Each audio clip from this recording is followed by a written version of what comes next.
Conscious பேரண்டிங்ல நான் படிச்சுட்டு இருக்கிற ப்ராக்டிஸ் பண்ற இன்னொரு இம்பார்ட்டன்ட் லெசன் என்னது அப்படின்னா டிட்டாச்மெண்ட். ஸோ டிட்டாச்மெண்ட்டுங்கிறது ஒரு ஸ்பிரிச்சுவல் லேர்னிங்காக கூட நீங்கள் கன்சிடர் பண்ணிக்கலாம்.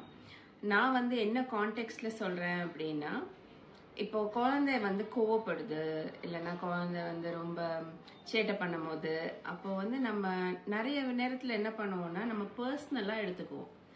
அதாவது என்னாலதான் இந்த குழந்தை இப்படி பண்ணுது, நான் ஒரு நல்ல பேரண்ட் கிடையாது, இந்த மாதிரி நம்மளோட இன்னர் செல்ஃப் டாக் நம்மளை பிளேம் பண்ண ஆரம்பிச்சிருவோம்.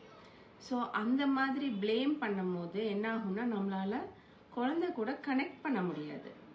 ஸோ அந்த மாதிரி சுச்சுவேஷன்ஸ்ல என்ன பண்ணலாம் அப்படின்னா, குழந்தை இப்போ ஒரு பெயின்ல இருக்கு, குழந்தை my child is suffering now அப்படிங்கிற ஒரு பெர்செப்ஷன் கொண்டு வரும்போது நம்மளால குழந்தைக்கு ஹெல்ப் பண்ண முடியும்.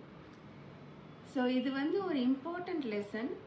நான் இப்போ கூட ப்ராக்டிஸ் பண்ணிக்கிட்டே தான் இருக்கேன்.